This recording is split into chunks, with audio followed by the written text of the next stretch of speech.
Hi there, congratulations to your achievement. It is a big step for you and for mankind, probably a small step. Hopefully this will be reversed within your lifetime, with your 15 years fast going forward, looking back. It will be hopefully many small steps for you and a big leap for mankind. So that's what I want to wish you up front.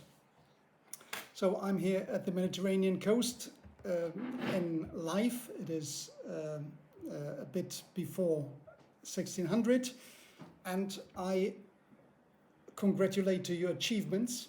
So you have built up skills which is one part which is important for you to be successful in life. You know that the brain is split into a logical part where the skills move in, and it is also on the other side you have the emotional part and you have the reptile part, which is also very important for you. But I want to focus a little bit on the emotional part of the brain. So the skills is a logical part, but what drives you in reality are the emotions. So I want to give you, so to say, a task. If you can do it with me now, very good. Focus back in your lifetime. What happened in your life where you feel proud, where you feel emotionally empowered, where you felt great, where you felt comfortable, where you would say, well, that was a great moment in my life. And these are emotions. And their emotions, they come from and they drive you, and they may get empowered and they may bring you to the next level. And that's what I want you to focus on in order to detect what are the emotions which drives you. Because everybody is different. So it is false precept or pretext from school, pretending that everybody knows everything. No, that is not true.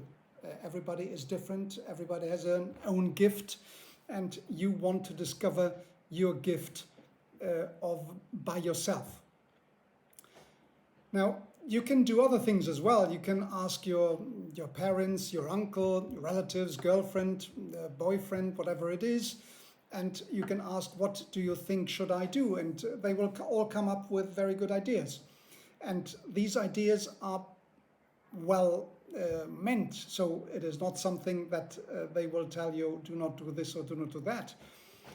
But are they really true? Are they taking into account your full potential? Probably not. And why is that? They don't know yourself. They don't know your emotions. They don't know what drives you. That is only you. So let me take an example. You go to the mall, and you don't know exactly what you're looking for. What do you want to buy? And you see a T-shirt, you see a sneaker, you see a coat or whatever it is, and you think, well, this is good, this is good. Well, I like most the sneakers. But this is not what I'm meaning at. That would be that you're living the life of others. That is what you do not want to do. You don't want to live the life of others. And if others tells you, well, you have to do this, you have to do that, or they offer you this, and you look on the market and say, well, what is the market offering me? You're just doing the work for others, living the life of others. That is not what you want to do. You want to become the true yourself, and then you will come to the next potential. So once you realized who you are, well, that is the first step, who you are in real terms, in reality, and then you would go, where do you want to go, right? That's just like the GPS. If you take a car, the car knows where you are, and you put into where do you want to go. So you have already your roadmap on. Now, this is one of the most difficult decisions to take. You have to be ambitious, because if you just say, well, I want to be a book clerk in the library, well, that is easy to achieve, right? But you need to have some ambition, some big step you want to achieve, some benefit for society you want to create, in order to look back proudly of what you have achieved once your life is coming to an end. Now, that is what you need to be in a driver's seat. You don't need to be on the edge of the road and seeing passing cars by, and saying, well, that's interesting, oh, this car's interesting, oh, that car's... You're a bystander. That you are meant to be more. Your gift is higher than that. That's you have to realize, and hopefully you realize it. And I don't think that you put any limit to this ambition now. Now, the difficult part comes now. Well, there's one that was already somehow difficult, but a difficult part comes now as well. When you decide where do you want to go, now the when and the how comes down, right? How do I do this? And you do it, well, step by step, right?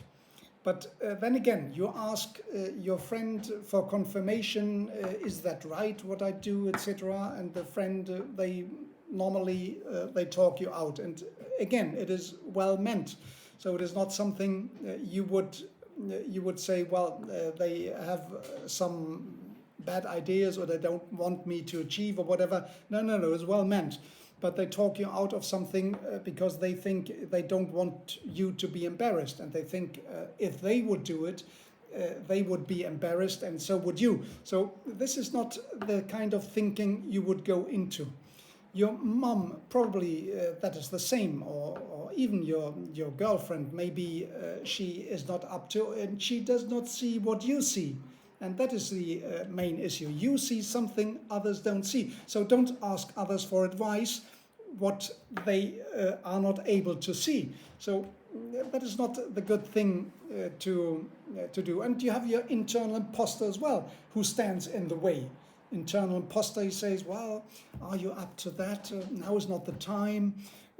Perhaps later on I should study more, and let me take it easy, and next year perhaps. So these are all things which your internal imposter is telling you.